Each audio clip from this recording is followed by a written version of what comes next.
Welcome back to another episode of the Ville Chillin' Podcast, part of the Villain ENT Network. My name is Jack. My name is Aaron.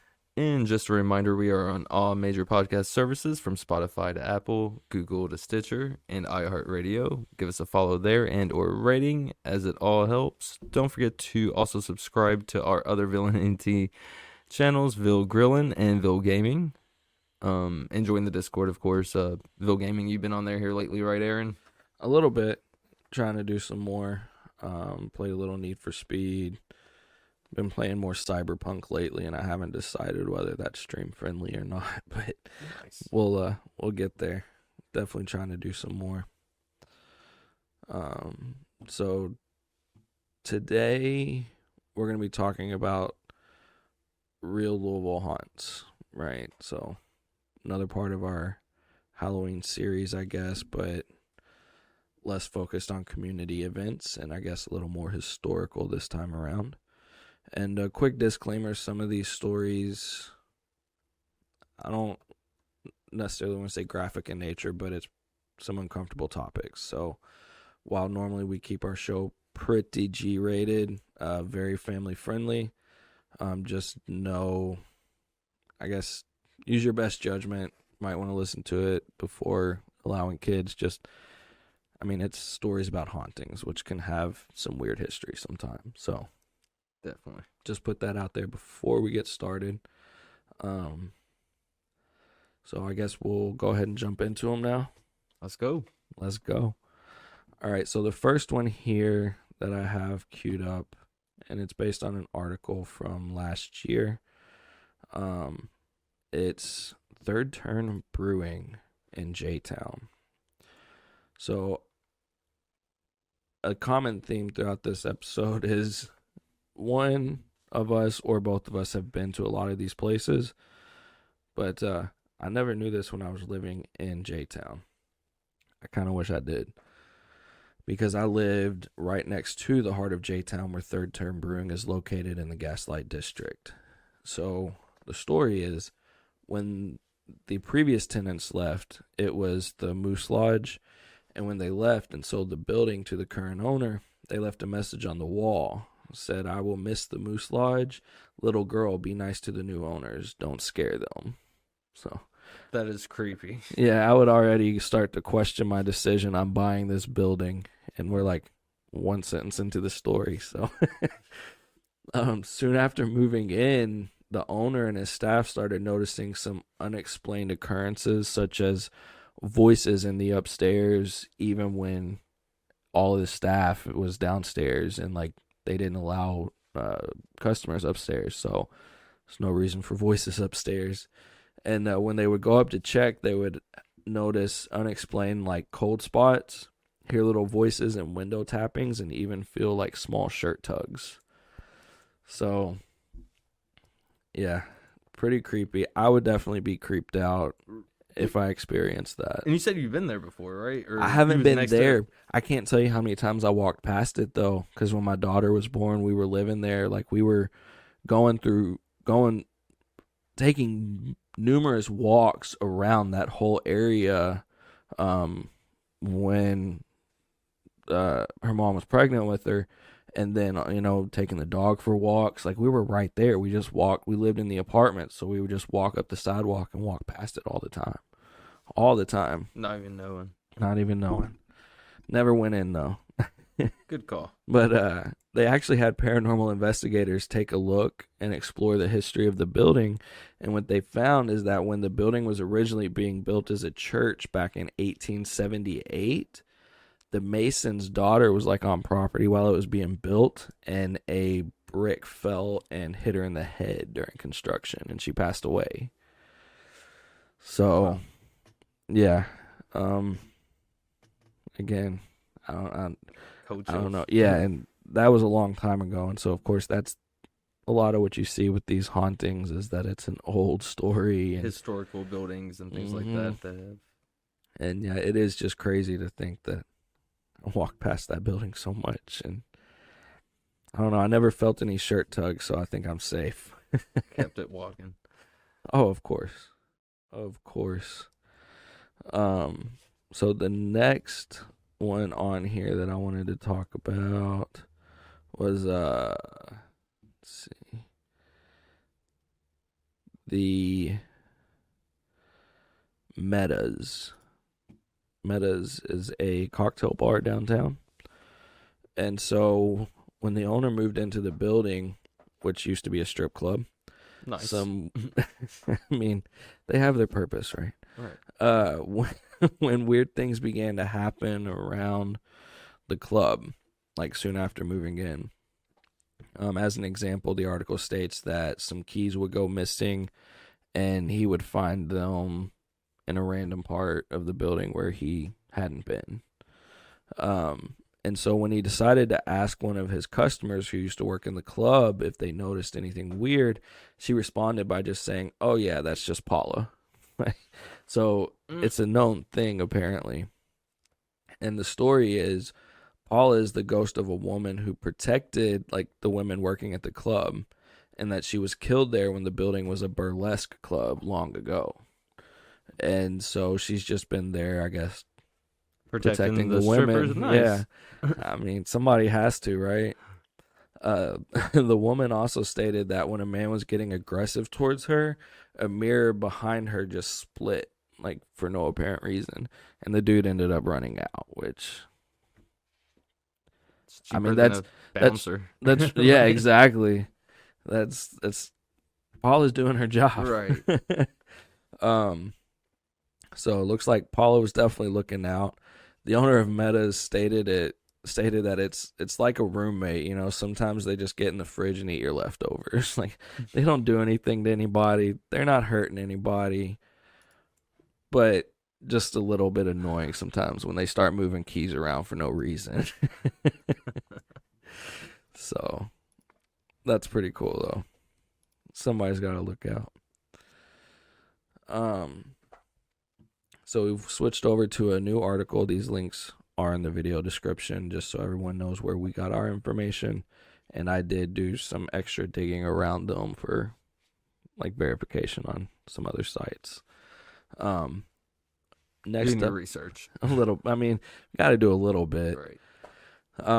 So the Brown Hotel is obviously popular in Louisville for more reasons, many reasons. We talked about it here recently with the hot brown. Yes, we did.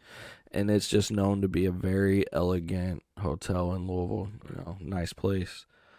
But the story is that the founder used to live on the 15th floor, and it's now only used for storage, but the staff have often seen like random footprints being made in the dust and hear sounds of furniture moving around for no reason, and sometimes even smelling cigar smoke because he was apparently a very avid cigar smoker.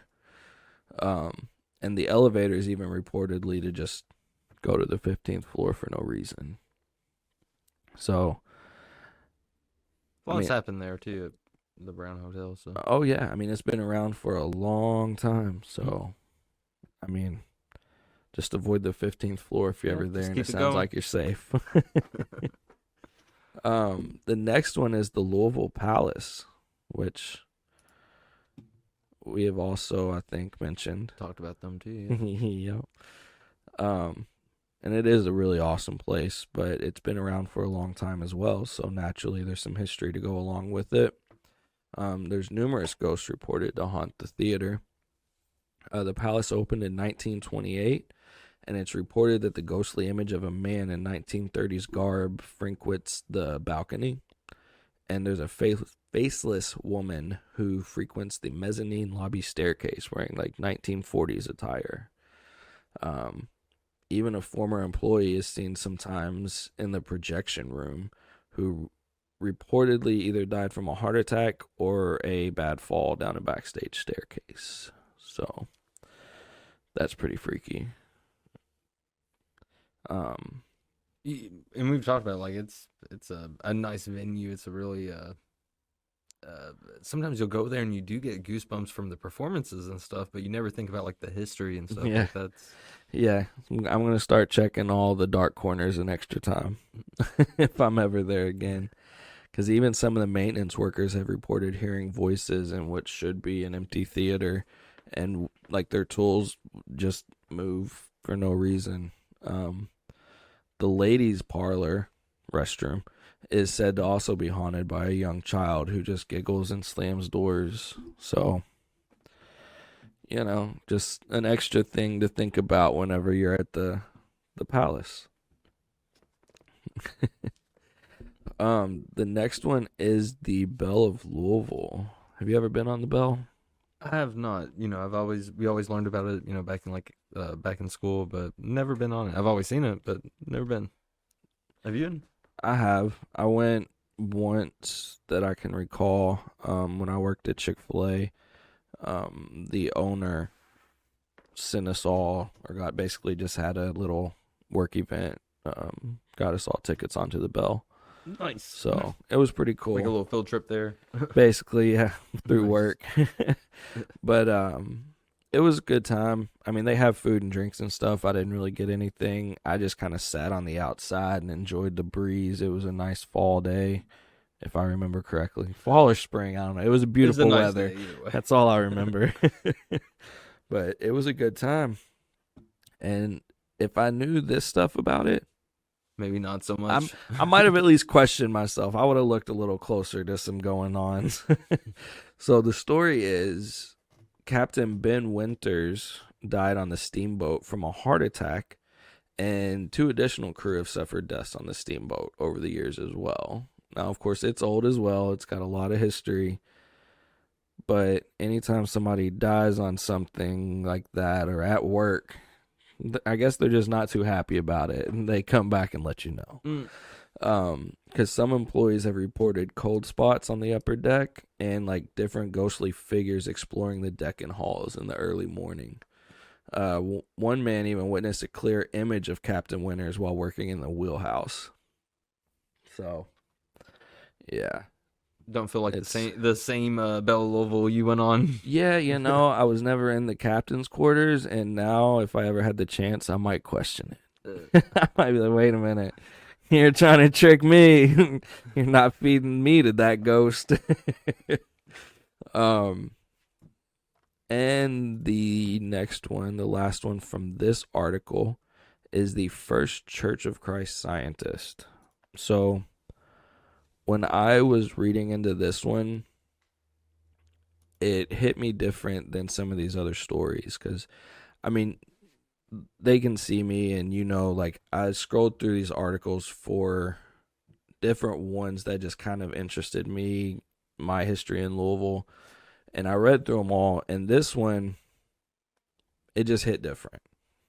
And I guess it'll explain why once I read through it. But so the First Church of Christ scientist is found in Old Louisville, and the Lady of the Stairs is the ghost of a beautiful young woman who is often seen crying and pacing like between the stairs and everything between the columns in front of the church.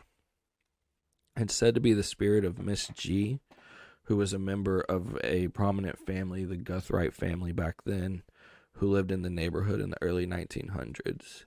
And the story goes she fell in love with the soldier, but her parents didn't approve and pressured her to marry someone else who was more financially well off and things. And as love would have it, she said no. Or I guess didn't necessarily say no, but her and the soldier would start to meet in secret on those stairs, planning to elope to Chicago. And on the night they were supposed to leave, she showed up and he never did. And Wow.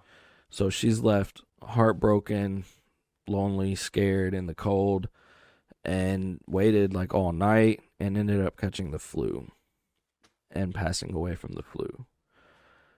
And it's heartbreaking because she never got the news of why he never showed, and he was stationed at Camp Taylor and caught he was a victim of the bad wave of Spanish flu that went through the camp.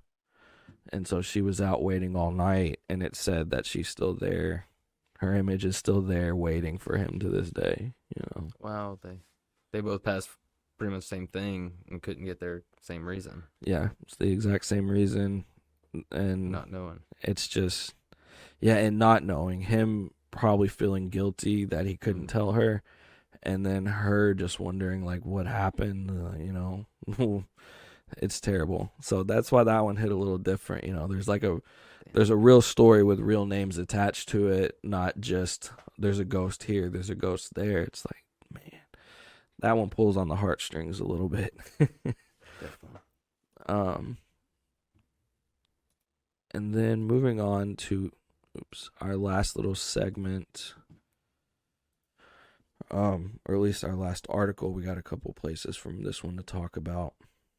The first one being Camp Taylor. So kind of leading in from the other one. And the story is that, so Camp Taylor was named after former President Zachary Taylor, of course.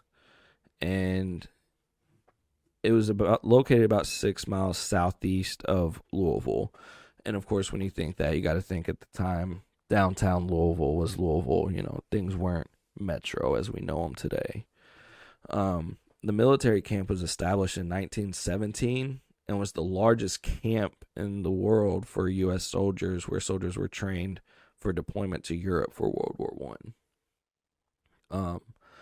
However, in 1918, an outbreak of the flu hit the camp, and things didn't turn out as expected, as the infection swept through the camp, resulting in just hundreds of dead men every day, to the point that they were pretty much stacking caskets with bodies outside. They had nothing else. They had no other way to do anything with them.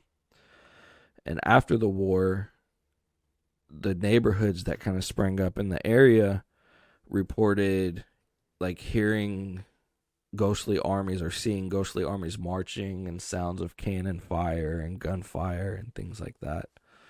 And even a Victoria era woman in a blue dress, like strolling the streets, glaring a deathly glare at passerbys. It's There's definitely a common theme of war and disease. absolutely. Like anytime you look into a lot of these hauntings, like war and disease are like followed quickly by, like that's. And I mean, if you want to read into the spirituality of it, everyone has their own beliefs, but if you wanted to look into that part of it, like, these are people who were forced to go when they weren't ready, against their own terms, Mm-hmm. I don't know. Just a thought. But that is definitely a very common theme. Disease, war, famine, all those types of things. The next one is Sleepy Hollow Road. It's a road on the eastern border of Jefferson and Oldham counties, and it's a long stretch of road that travels the countryside, really, through several small towns. And reports indicate seeing headlights following them closer and closer when traveling at night, forcing drivers to accelerate in fear of being ran off the road, just to end up having the car pull in front of them, and they see like a hearse that a lot of times has ran people off the road. There's reports of people hitting a 30-foot drop.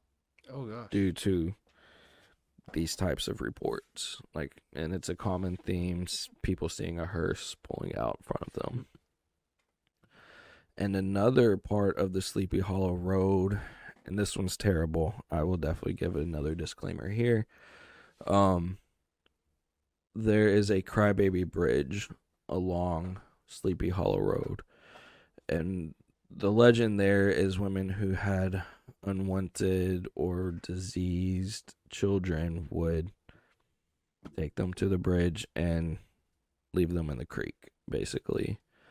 And that's led to screams and cries heard throughout the neighborhoods or the areas, the surrounding areas. And that's terrible. And when I was looking into it, I kind of, I just Google Crybaby Bridge, and there's actually several states that have a legend about a Crybaby Bridge where it's the exact same type of scenario. And that's just sad. But again, it's part of the history, so we wanted to mention it. But if you're ever in the area and you start hearing screams and cries, I guess legend tells you why. The last one on our list is definitely the most popular on our list and has been featured in the most TV Everywhere. shows, movies, magazines.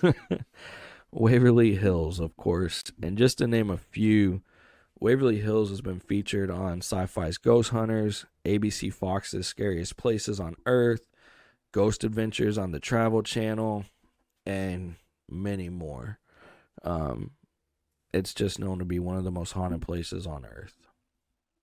So everyone knows that Waverly Hills was a tuberculosis facility, a TB facility. At least originally. It's been numerous things through the years, but that's how it started. And it was built 1908 to 1910 to originally accommodate 40 to 50 patients. But as tuberculosis spread, Louisville and Kentucky were said to have been hit the hardest by some of it. And so between 1924 and 1926, it was rebuilt to accommodate 400 patients. And some patients underwent, obviously, many types of experimental procedures back then to try to battle it. We didn't have the antibiotics and things that we do today.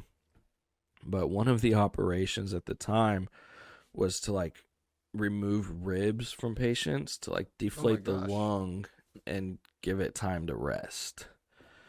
Did that work? No, not at all. I mean, I guess I don't understand the logic behind it either, but I guess when you're in that dire of a situation and having that many people die, you just kind of try whatever. Yeah. Trial and error. I mean, it's terrible. And so I just want to call back to the point of the building was built to accommodate 400 patients, and it said that upwards of 50,000 people died there. wow. That's a lot. That's a lot now, but especially back then, I mean, that's a lot. It's a lot. So, of course, it's like war that's numbers.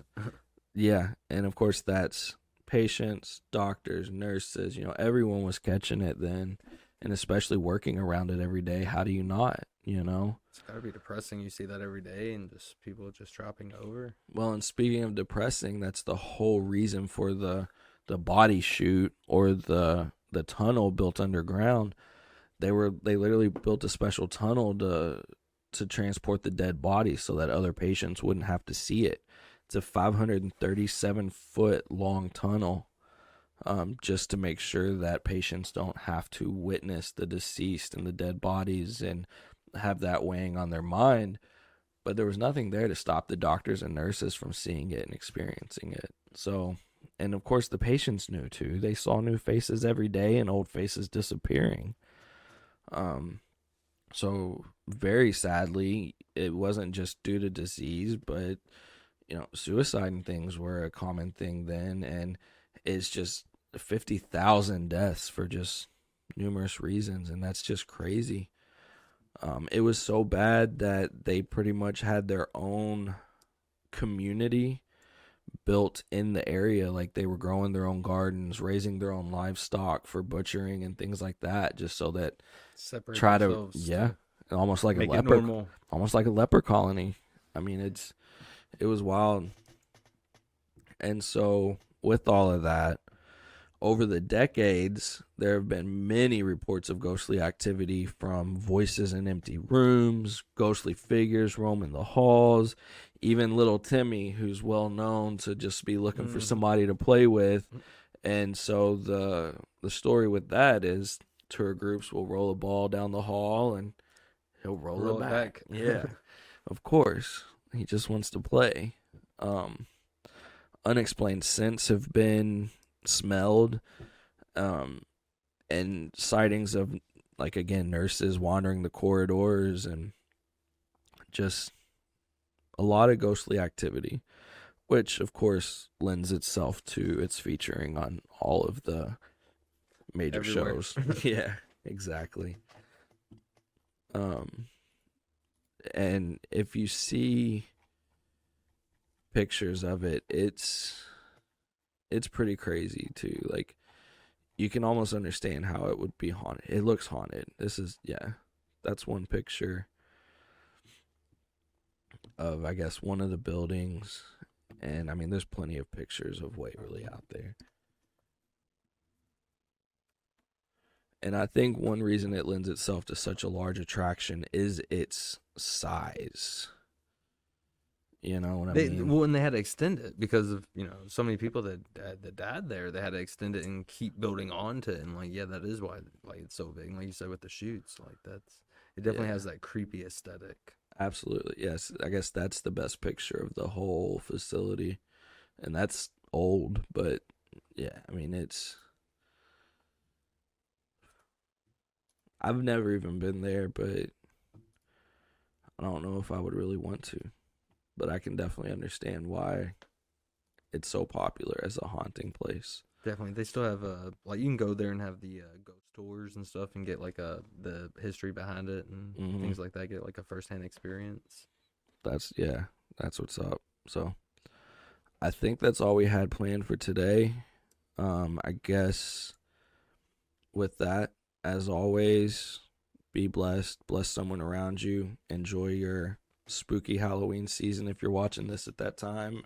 See y'all next time. See you later.